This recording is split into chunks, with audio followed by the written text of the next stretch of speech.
कलयुग में भी भगवान दर्शन देते हैं। पौराणिक कथा।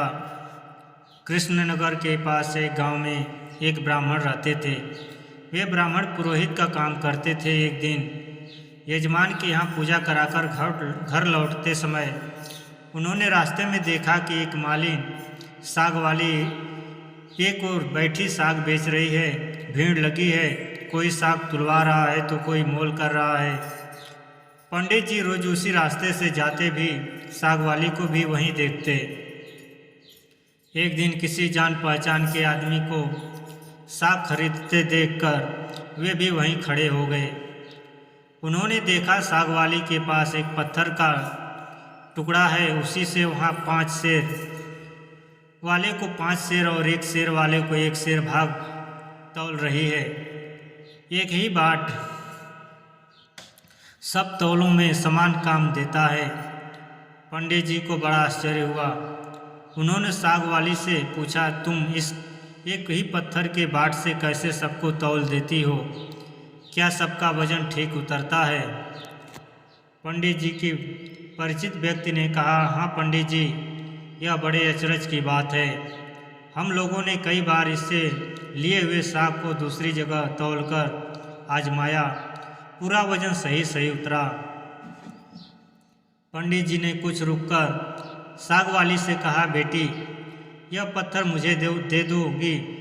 साग वाली बोली, नहीं बाबा जी, तुम्हें नहीं दूंगी। मैंने बड़ी कठिनता से इसको पाया है। मेरे शेर बटखरे खो जाते तो घर जाने पर माँ और बड़े भाई मुझे मारते। 3 वर्ष पहले की बात है। मेरे बटखरे खो गए।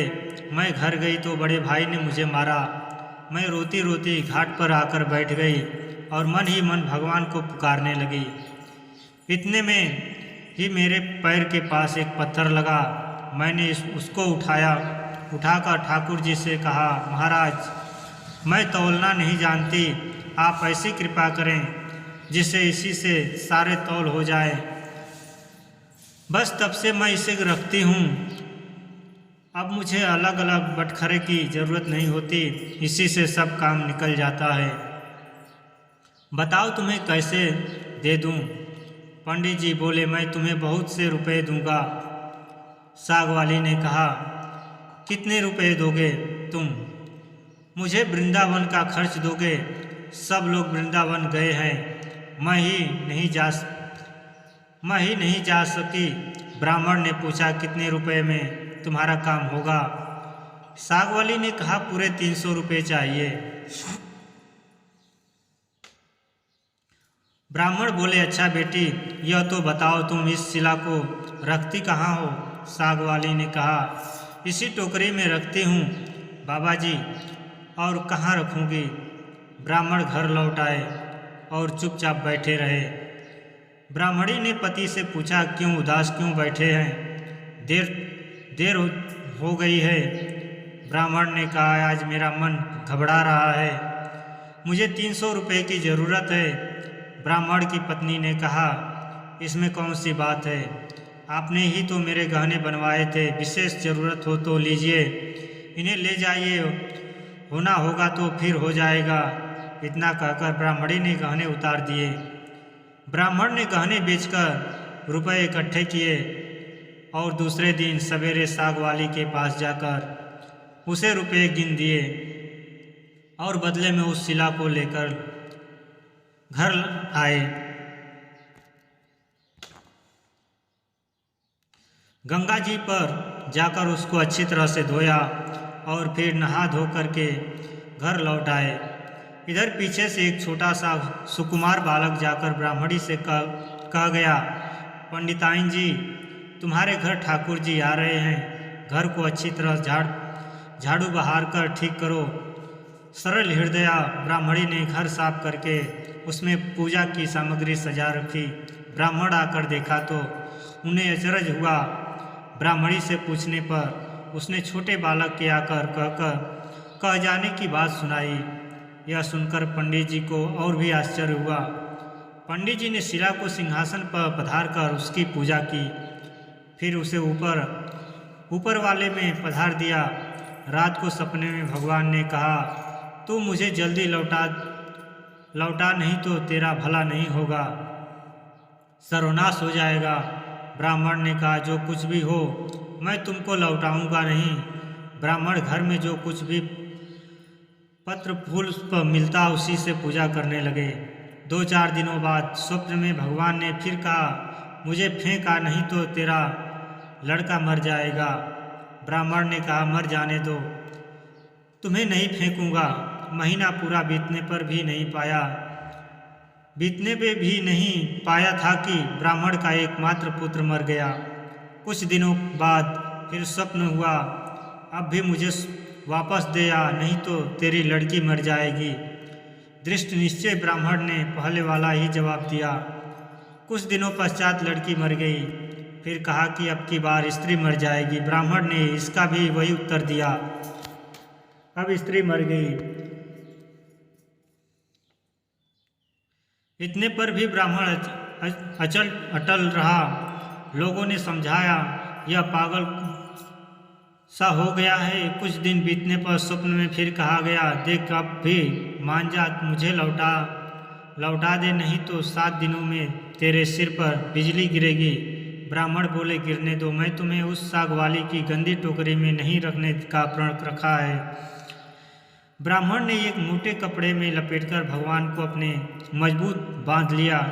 वे सब समय यूं ही उन्हें बांधे रखते। कड़कड़ाहट बिजली धौंती नज़दीक आती है पर लौट जाती है। अब 3 ही दिन शेष रह गए। एक दिन ब्राह्मण गंगा जी के घाट पर संध्या पूजा कर रहे थे कि 2 सुंदर बालक उनके पास आकर जल में कूदे। उनमें एक सांवला था, दूसरा गोरा। उनके शरीर पर कीचड़ लिपटा था। वे इस ढंग जल में कूदे कि जल उछलकर ब्राह्मण के शरीर पर पड़ा। ब्राह्मण ने कहा, तुम लोग कौन हो भैया? कहीं इस तरह जल में कूदा जाता है? देखो मेरे शरीर पर जल पड़ गया। इतना ही नहीं, मेरे भगवान पर भी छोटे छींटे पड़ गए। देखते नहीं मैं पूजा कर रहा था। बालक ने कहा, ओ तुम्हारे भगवान पर भी छींटे लग गए, हमने देखा नहीं। तुम गुस्सा न हो ना, पंडित जी ने कहा। नहीं भैया, गुस्सा कहाँ होता हूँ। बताओ तो तुम किसके लड़के हो? ऐसा सुंदर रूप तो मैंने कभी नहीं देखा। कहाँ रहते हो? कैसी अमृत घोली मीठी बोली है। बालकों ने कहा, बाबा हम तो यहीं रहते हैं। पंडित जी बोले, भैया क्या फिर भी कभी भी मैं तुम लोगों को देख सकूंगा? बच्चों ने कहा, क्यों नहीं।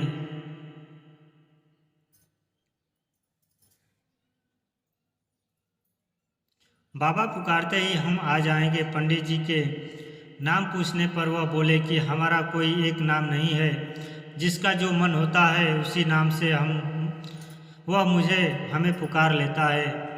सांवला लड़का इतना कहकर चला। ये लो मुरली, ज़रूरत हो तो इसे बजाना, बजाते ही हम लोग आ जाएंगे। तब दूसरे गोरे लड़के ने एक फूल देकर पंडित जी से कहा बाबा इस फूल को अपने पास रखना, तुम्हारा सदा मंगल होगा। वे जब तक वहाँ से चले नहीं गए, ब्राह्मण निर्निमेष दृष्टि से उनकी ओर देखने लगा, आँखों से लगाए रखे। ब्राह्मण मन ही मन सोचने लगे, कितने सुंदर हैं दोनों। कभी फिर इतनी दर्शन हो गए। ब्राह्मण ने फूल देकर सोचा, फूल तो बहुत बढ़िया है, कैसी मनोहर गंध आ रही है इसमें, पर मैं इसका क्या करूँगा और रखूँगा भी कहाँ? इससे अच्छा है राजा को ही दे आऊँ। पंडित जी ने जाकर फूल राजा को दिया। राजा बहुत प्रसन्न हुए। उन्होंने उसे महल में ले जाकर बड़ी रानी को दिया। इतने में ही छोटी रानी ने जाकर कहा, मुझे भी एक ऐसा ही फूल मंगवा दो, नहीं तो मैं डूब मरूंगी। राजा दरबार में आए और सिपाहियों को उसी समय पंडित जी को खोजने भेजा। सिपाहियों ने ढूंढते ढूंढते जाकर देखा, ब्राह्मण देवता सिर पर सिला बांधे पड़े पेड़ की छाया में बैठे गुनगुना रहे हैं। वे उनको राजा के पास लिवा लाए। राजा ने कहा, महाराज वैसा ही एक फूल और चाहिए। पंडित जी बोले, राजन मेरे पास तो वह एक ही फूल था, पर देखिए चेष्टा करता हूँ। ब्राह्मण उन लड़कों को की खोज में निकल पड़े। अकस्मात उन्हें मुरली वाली बात याद आई। उन्होंने मुरली बजाई। उसी क्षण गौर श्याम जोड़ी प्रकट हो गई। ब्राह्मण रूप माधुरी के पान में मतवाले हो गए। कुछ देर बाद उन्होंने कहा, भैया वैसा एक फूल और चाहिए। मैंने तुम्हारा दिया हुआ फूल राजा को दिया था। राजा ने वैसा ही एक फूल और मांगा है। गोरे बालक ने कहा, फूल तो हमारे पास नहीं है, परंतु हम तुम्हें एक ऐसी जगह ले जाएंगे जहाँ वैसे फूलों का बगीचा खिला है। तुम आंख बंद करो। ब्राह्मण ने आंखें मूंद ली। बच्चे उनका हाथ पकड़कर न मालूम किस रास्ते से बात ही बात कहाँ ले गए। एक जगह पहुंचकर ब्राह्मण ने आंखें खोली, देखकर मुग्ध हो गए। बड़ा सुंदर स्थान है। चारों ओर सुंदर सुंदर वृक्ष, लता आदि पुष्पों की मधुर सुगंध से सुशोभित है। बगीचे के बीच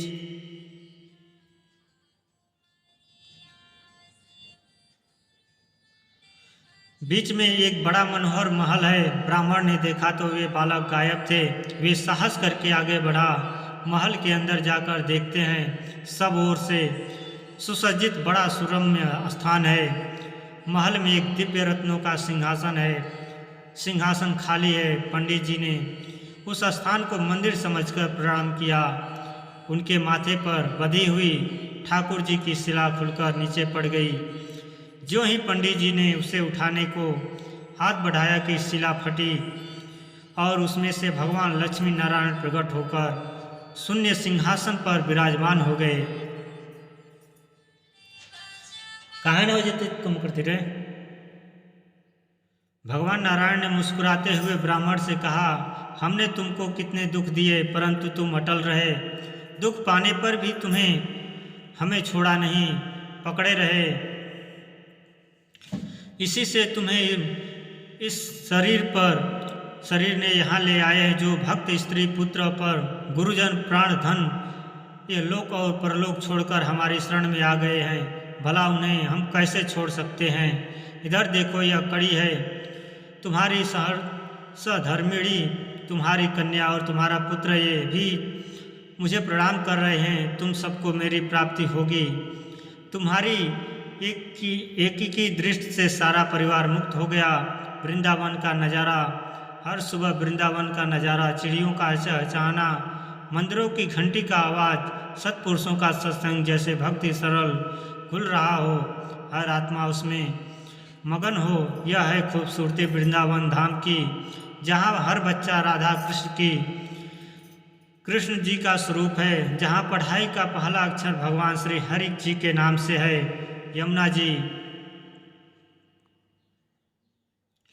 का कल कल करता पानी, फल से लदे वृक्ष, फूलों के झुंड, भंवरों की गुंजन, हरि नाम की रास लीलाओं के गान, हर आत्मा को श्री राधा कृष्णा से जोड़ देता है। कोई गिरिराज की परिक्रमा कर रहा है तो कोई वृंदावन की, कोई जा रहा है निधिवन तो कोई बंसीवट, कोई मदन तीर तो कोई मान सरोवर, कोई भगवान वाच कर रहा है तो कोई गीता, कोई भक्तों को भगवान की कथा सुना रहा है तो कोई भगवान के मीठे भजन गा रहा है। ऐसा लगता है कि सब तन मन धन से भगवान के श्री चरणों में अर्पित हो गए हों। ऐसा नज़ारा है हमारे वृंदावन धाम का। कोई सुबह सुबह मंदिर की सीढ़ियाँ धो रहा है तो कोई प्रसाद बांट रहा है, कोई कीर्तन कर रहा है तो कोई दर्शन खुलने का इंतजार कर रहा है, कोई दर्शन करके उसमें मगन हो रहा है तो कोई पद्यवाली लिखने में व्यस्त हो रहा है। कहीं मंदिर में फूल श्रृंगार बन रहा है तो कहीं भोग बन रहा है। ऐसा लगता है जैसे आठों पहर भगवान शुरू होकर भगवान पर ही खत्म हो जाते हैं। वक्त कब खत्म हो जाता है ये किसी को पता ही नहीं चलता है। ना किसी को अपनी अवस्था का ध्यान है, ना ही किसी को अहंकार है। कोई झगड़ा लड़ाई है, सब मिलकर जुलकर निस्वार्थ प्रेम जगा रहे हैं अपने और दूसरों के दिल में। और समय का यह है सुंदर नज़ारा, इस वृंदावन धाम की जहाँ किस रूप में भगवान मिल जाए कुछ पता नहीं। ऐसी अद्भुत धरती को हम सत सत नमन करते हैं। श्री राधा कृष्ण के घुंघराले केश, कमल नयन, श्याम वरण, मोहिनी चितवन, मीठी मुस्कान, गले में वैजंती माला,